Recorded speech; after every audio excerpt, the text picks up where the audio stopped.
Hello everybody, just doing up a quick video here. My brother-in-law suggested I talk about timeless video games, and thought I'd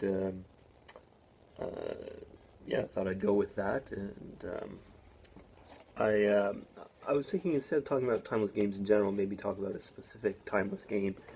And whenever people talk about like retro video games, if they're reviewing them or playing them, often the topic comes up like, is the game still worth playing today, or more often, how well has the game aged? And that's a really tough question to answer objectively. Like, everybody kind of has their own views about what makes a game age well or not. And the way I kind of view it is, for a game, aging well really means, like, if you take it outside of the context of when it was originally released, would it still be as good today or as it was then? And so some games, they, even though they are great games, they don't age as well. And part of that might be the limits of the technology at the time, or just that, if a genre is new, they might still be working the kinks out of the system of what's intuitive and what's easy to use. And a good example of a classic that hasn't aged well in my mind is the original Final Fantasy. There we go, the lighting's a little better there. And this was a game I enjoyed as a kid. I didn't have the patience to beat it, but I thought a couple years ago I'd, stick it in and try to play it again. And I think I have even less patience for it now. A lot of the little things in the game that, you know, before, since the genre of console RPGs was new, you wouldn't, you wouldn't know any better that, it could be done better. But a lot of the game's pacing is really slow. Even just like looking at the map, it sits there and it draws the map slowly for like 10 seconds, and for no reason. Like, that's, I don't know why.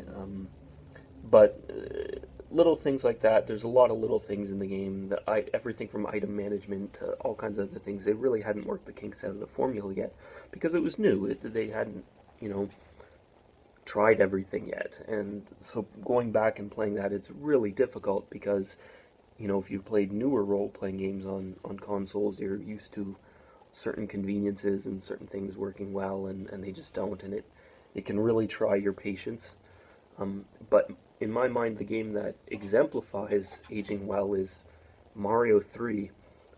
This game, when I was a kid, I remember playing it first. I was at a classmate's place. He lived on the way home to my place, and I stopped in at his place, and we played this game a little bit. And it's probably one of the best games ever made. And even picking it up today, it's still pretty much as fun as it was then. Like, there's nothing in it that really I can say dates. The level design is great. The gameplay is varied, and it really set the standard for the 2D platforming genre after it. And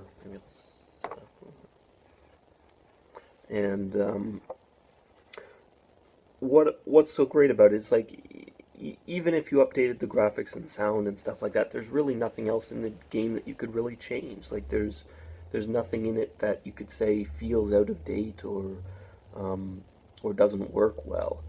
And if this game was made and released today, I think it'd be pretty much just as good. About all I could imagine them adding is, a save feature and maybe cooperative multiplayer.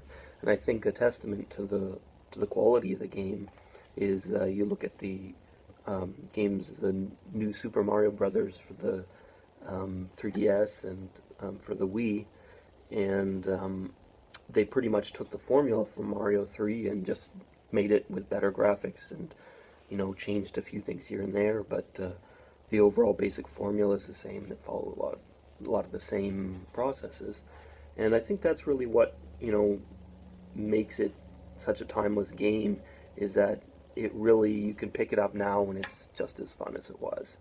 And it's amazing how good the game is when you consider what limited hardware it had. It was a game that ran with the strengths of the Nintendo instead of, running up against it. And a lot of games from that era really don't, age well in that regard. It feels like they really are limited by the system. But Mario 3 is a game that I really felt, even its graphics still look pretty good. It had a style. It's, obviously it could use some updating if it was released today, but it still looks good, and the playing is still great. And it's I guess, people who are movie buffs, they talk about old movies and which ones are good and which ones don't live up, and it is hard to say. It is definitely a subjective opinion, but in my mind, for games, Super Mario Brothers 3 is probably the one that best exemplifies that timelessness. Is that it really it's hard to say anything that it could have done differently now, that it couldn't then. So really, like, the game itself was the expression of it fit the hardware well, and yeah, I guess that's all I got to say about it. It's a really great game. If you've never actually played it and you consider yourself a video gamer at all, you really owe it to yourself to play it, because it is really one of the great classics of the genre.